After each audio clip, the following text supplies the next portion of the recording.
Assalamualaikum warahmatullahi wabarakatuh.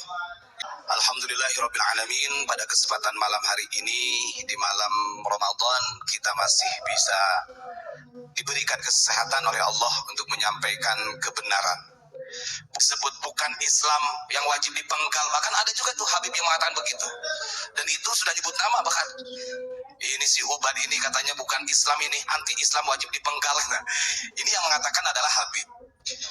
Nah, kalau habaib yang ngomong seperti itu kita lawan. Tapi kalau pribumi, biarin aja sudah. Karena di situ-situ aja mereka mencoba untuk mengkanter.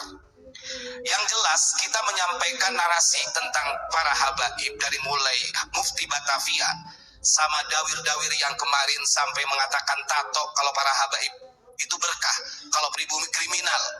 Itu ada videonya. Terus kemudian kita dikata-katain sebagai anjing. Bahkan kalau manggil aneh jangan manggil Pak, harus pakai Maulana As-Sayyid, Al-Imam gitu ya. Artinya jejak digital gak akan hilang. Kita ini gak pernah artinya istilahnya menjelekan mereka secara pribadinya, gak pernah. Kita menyampaikan ini sesuai dengan data, sejarah.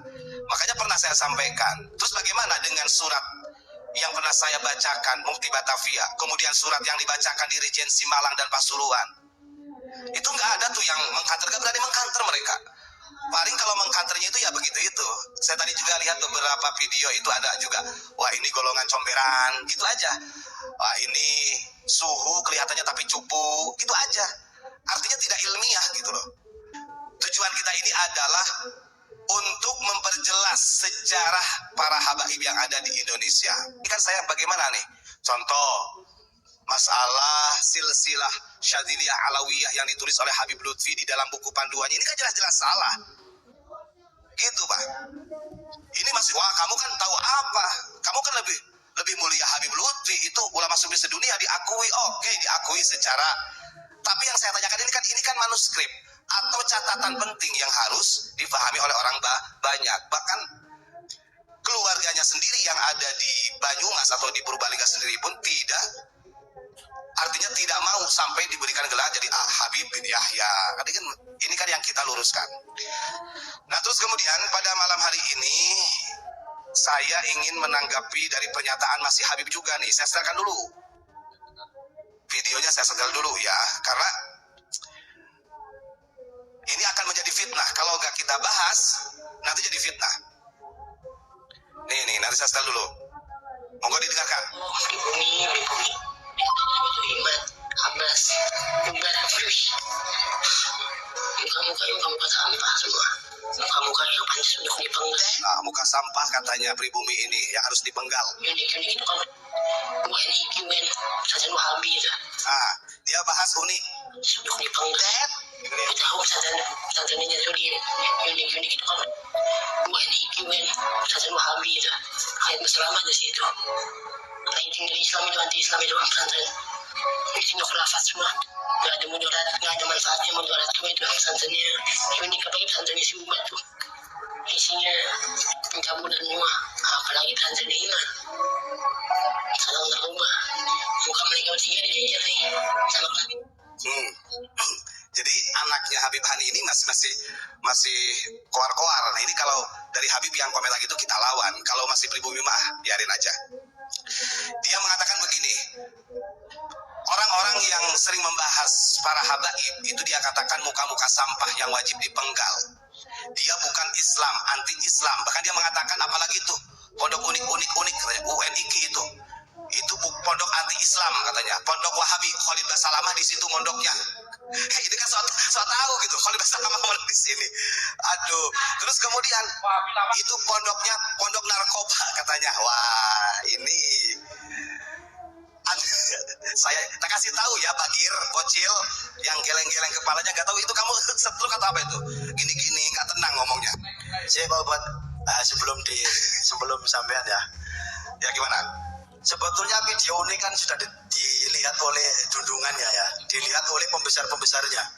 Terus terang aja saya bukakan sekarang ya. Sebetulnya video ini itu sudah ditonton oleh Rizik, sudah ditonton oleh Bahar, udah ditonton oleh Tobik, udah ditonton oleh Lutfi. Tapi kenapa tidak ada yang nongol di media?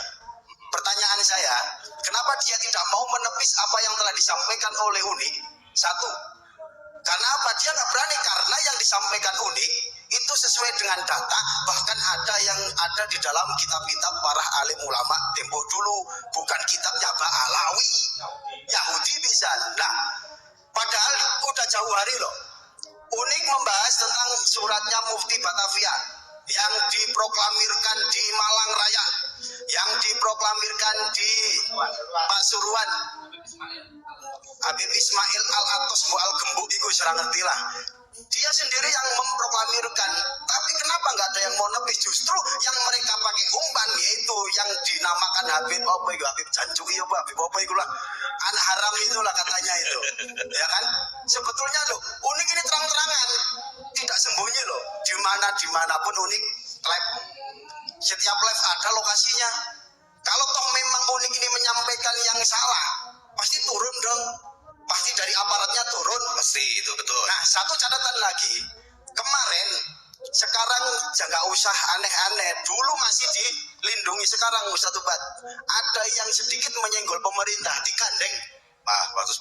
Nah, sekarang saya tegaskan, bisa seperti itu dengan gerakan siapa, bro? Gak ada yang jawab. Kalau dulu masih aman, orang membenci presiden, membenci aparat, masih dilindungi. Ketika kita sudah tampil membongkar semuanya, sekarang kalau mau berani ngutik-ngutik aparat, digandeng. Kemarin mak-mak itu mengatakan Presiden Jokowi nangis digandeng. Terus siapa lagi banyak? Kan mereka nggak tahu di balik layar itu siapa. Lanjut Obat. Nah ini ya. Jadi saya jadi ingat dalam sunnah Abu Dawud, benar kata Rasul, fitnah terbesar itu nanti munculnya min tahti qadami rajulin min ahli baiti. Jadi asapnya itu dari memang yang mengaku cucu Rasul. Ini terbukti loh. Ini kalau sudah undang-undang IT kena dia. Tapi kan kembali lagi, kita kalau abah ya udah biarin aja. Bahasa abah kan begitu. Tapi tetap saya jelaskan karena ini fitnah. Ketika mengatakan pondok ini pondok sesat anti Islam, nanti saya bahas satu-satu. Bahkan gembongnya narkoba. Nih, saya kasih tahu dulu nih. Nah, ini ada piagam sertifikat dari BNN. Karena dulu ini Ustadz Imron ini ketua rehabilitas narkoba, beliau di sini. Ya, dari BNN ini tahun 2011 yang diberikan kepada pengasuh Abu Ya Mama Gufron Al-Bantani, pengasuh pondok pesantren UNIK.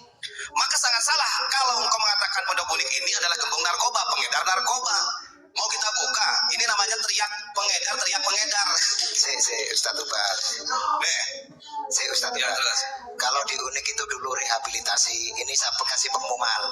Rehabilitasinya ditutup karena sebentar lagi banyak yang ngantri untuk rehabilitasi, tapi kayaknya bukan pribumi gitu Ustaz. Jadi memang sengaja ditutup sama apa? Bisa dilanjut. Nah ini sertifikat dari BNN langsung. Ngerti gak BNN? Bocil. Badan Narkotika Nasional. Narkoba Nasional. Satu ini. Terus kita juga dapat penghargaan Pondok UNIK ini dari Kapolda Jabar ya. Karena kebetulan Abu Ya Mama Gufron ini ya, walaupun kadang-kadang orang mengatakan wah ini wali dobol macam-macam lah ya. Saya tanya, kapan Abu Ya mengatakan dirinya wali? Gak pernah loh. Berarti kalau Anda nyebut wali berarti Anda ada keyakinan bahwa Abah wali gitu.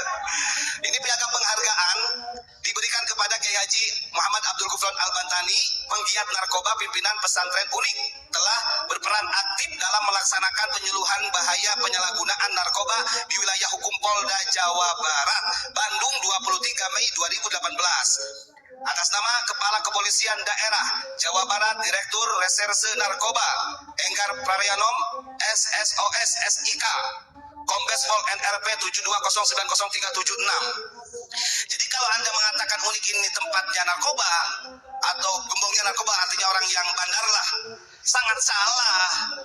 Harusnya dia ngaca dulu, dia teler-teler begini ngomongnya narkoba. Mau kita buka? Nah, itu pertama. Yang kedua, ketika dia mengatakan UNIK ini adalah Wahabi. Bahkan Khalid Basalama ini mondoknya di UNIK, kata dia, si Habib Bagir. Saya buka ya. Kitab ini karya Abu Ya Mama Gufron yang kita sodorkan kepada Ki Haji Ma'ruf Amin. Saya saksinya, saya diajak oleh beliau. Waktu masih sebelum corona, setelah corona. Bahkan langsung dikirim kepada Pak BG. Pak BG ini atau Pak Budi Gunawan ini adalah kepala BIN waktu itu. Nah, nih saya bacakan. Kalau kita orang Wahabi, gak mungkin Abu Ya Mama Makhlun ini bikin kitab ini. Kitab Muhimmat ini adalah catatan-catatan penting dalam memahami agama dan negara untuk mengkanter dari paham-paham radikalisme yang mempolitisasi agama. Nah, ini buktinya nih. Lihat sama wakil presiden. Orang itu kadang-kadang gak ngerti. Saya di depan Kiai Maruf Amin, di depan Abuya suruh baca kitab, lo bayangkan. Kitab gundul juga. Nah, ini kelihatan Pak. Ini ketika pemasrahannya. Karena ketika memberikan ini, di Indonesia ini lagi rame-ramenya paham radikalisme. Di dalam catatan ini, di sini ada bab di mana yang menjelaskan tentang transformasi politik Yahudi dari zaman ke zaman. Ini berafiliasi, ngapunten loh. Sampai sekarang, sampai disebut yang Wahabi, alamilah, gak ngerti lah. Ini transformasinya. Kita jelasin di sini ya. Yahudi, Khawarij, Anglo-Saxon atau tentara salib, Freemason, elit global, Wahabi dan jelmaan-jelmaannya yang saat ini lebih dikenal sebutannya ISIS dan semisalnya, yang menggunakan jargon agama.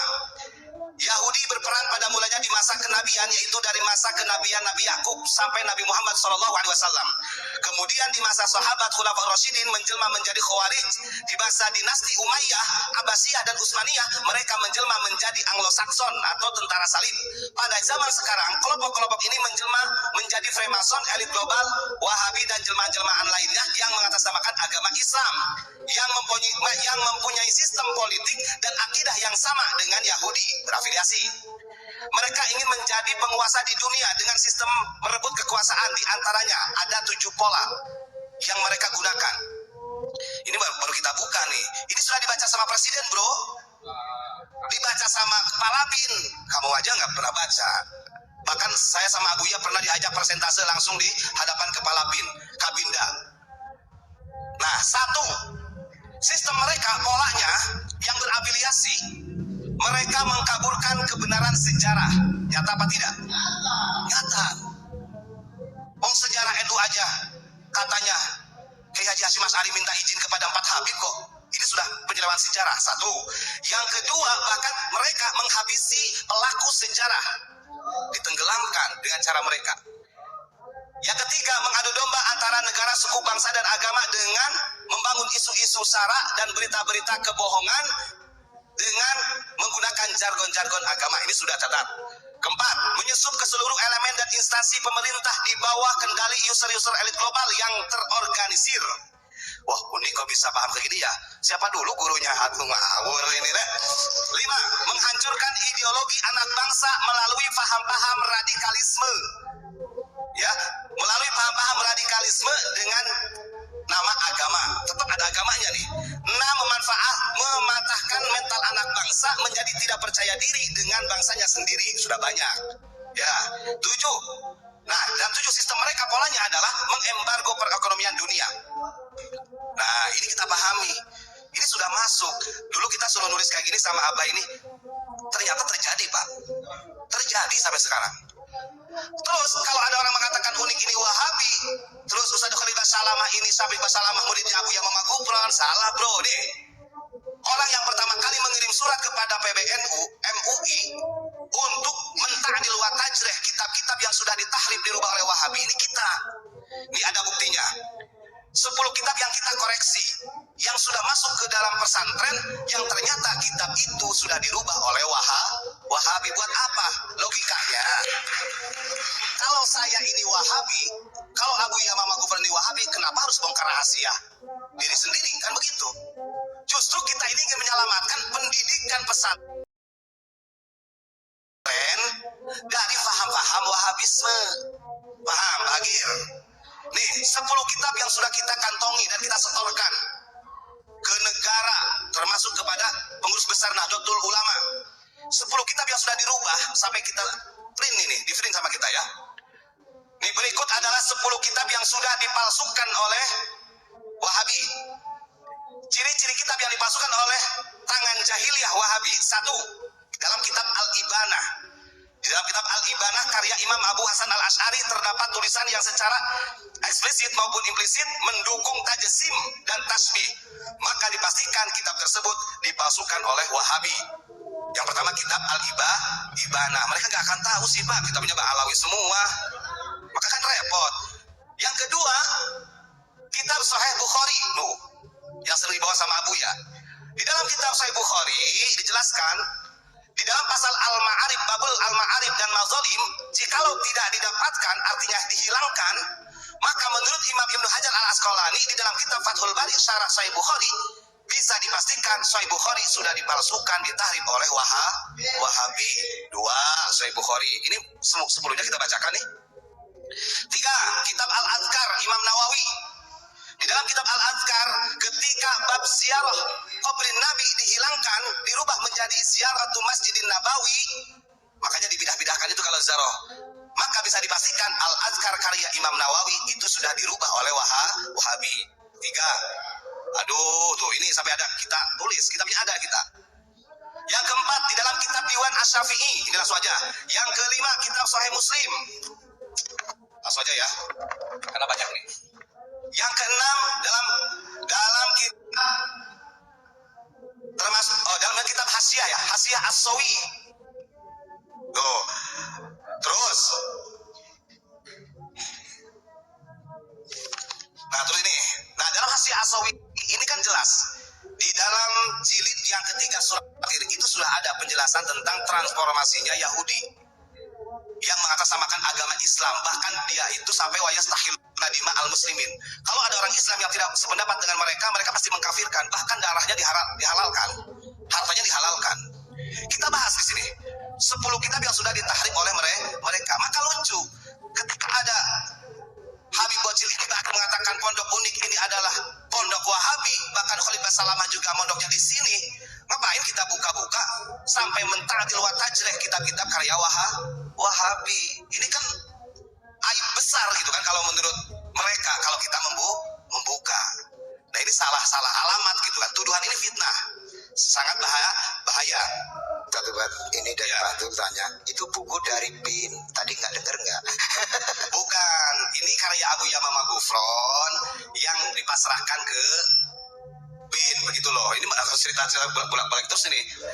Makanya ketika 2019, karena kita punya catatan ini, ketika rame-ramenya 2019 yang mempolitisasi agama sehingga muncul paham-paham radikal, kelompok radikal, kepala BIN yang ada di Jawa Timur meminta tolong kepada Abu Yamamah Gufron untuk mengadakan rekonsiliasi pasca pemilu 2019. Kita yang bikin materi, kita pematerinya, bayangkan. Ya alhamdulillah, temanya urgensi rekonsiliasi pasca pemilu 2019. Artinya kita ini loh, kalau dilihat, kalau mau sombong-sombongan gitu, dari dulu juga kebagian ininya terus. Mereka yang demo rame-rame, mereka yang bom-boman, mereka yang menghujat pemerintah, kita yang merekonsiliasi. Kan ini hebat. Luar biasa. Dan ketika kalau Anda mengatakan kami adalah orang yang mulia, kenapa tuh kepala BIN gak minta tolong sama ente? Ternyata yang bisa merekonsiliasikan dari dua kubu di 2019, walaupun itu secara syariat sangat sulit, karena ada ijtima ulama, nyatanya bisa didamaikan tuh melalui ulama kampung. Siapa yang mendamaikan? Ya tetap pondok unik, Abu Yamamah Gufron Al-Bantani. Sangat salah ya, itu 2 saya tepis. Terus ada juga ini Habib yang mengatakan begini. Nih, saya setelkan dulu. Kurang ajar kepada Habib. Kenapa kaki Habib yang nakal? Kenapa kaki Habib yang narkoba, yang maksiat, yang nakal, yang kotor dibandingkan kepala kiai yang pakai sorban masih lebih mulia? Kenapa kaki Habib yang maksiat tertutup? Kenapa kaki Habib yang nakal ini? Kenapa kaki Habib yang narkoba, yang maksiat, yang nakal, yang kotor dibandingkan kepala kiai yang pakai sorban masih lebih mulia? Kenapa kaki Habib yang maksiat tertutup? Oh, kan bagaimana coba? Itu muhibin-muhibinnya jawab. Gimana kalau kayak gini? Berani nggak mengkritik Habib tersebut? Dia mengatakan dengan lantang kalau ada Habib yang maksiat, narkoba, apa saja pokoknya, kakinya Habib yang tukang maksiat, tukang narkoba itu lebih mulia daripada kepalanya kiai yang pakai sorban. Coba, apa itu bukan doktrin? Ikut bukan rasis. Duh, kita ini mengkantor kalimat-kalimat mereka yang seperti itu, ini akan membahayakan. Kan begitu. Mereka nggak akan berani mengkritik Habib yang mengatakan begini. Oh iyalah, wah itu kan memang cucu Rasul paling begitu. itu. Saya sampaikan, hukum syariat itu sama rata, litaklif, mukallaf, untuk orang yang mukallaf itu sama. Mau itu dzurriyyah Nabi maupun bukan, saya sudah sampaikan. Andai kata hukum syariat ini dibeda-bedakan, kalau dzurriyyah Rasul ini ada keringanan, gak mungkin. Kanjeng Nabi mengatakan, kalau Fatimah nyolong, saya potong tangannya. Gak mungkin ada hadis itu. Artinya sama, muwafaqah, sama rata. Nah ini yang harus kita lawan, doktrin-doktrin mereka, bukan kita benci. Maka jangan salahkan kalau ketika banyak yang kurang menghormati ulama-ulama kita. Doktrinnya begitu. Dan ini kalau kita pahami secara narasi, wah hebat banget. Kakinya seorang Habib yang narkoba, yang maksiat, ini narkoba saya dibawa-bawa dia. Ada apa? Lebih mulia daripada kiai, kepalanya kiai yang pakai sorban. Nauzubillahi min dzalik, jauhkan kita dari fitnah seperti itu. Dan saya bangga. Mau orang itu nanti mengkanter, mereaksi video saya, andai kata bla bla bla, saya bangga. Kenapa bangga? Karena saya masih diberikan umur oleh Allah melalui wasilah guru Abu Yamamah Gufron untuk membela NKRI, membela ulama-ulama kita. Sedikit pun gak takut kalau saya. Ngapain bela-bela mereka? Mereka yang belum tentu berjuang di kita. Kita benar-benar membela ulama kita yang benar-benar perjuangan sampai darah. Makanya saya sering katakan, zaman PKI kemana? Adakah dari kalangan mereka yang ditangkap? Geger Cilegon, adakah mereka yang digantung? Gak ada. Artinya, kenapa saya bangga? Karena saya artinya selalu diberikan arahan oleh guru, oleh Abu Yamamah Gufron, sampai kapanpun terus harus kita bangkitkan ulama-ulama kita.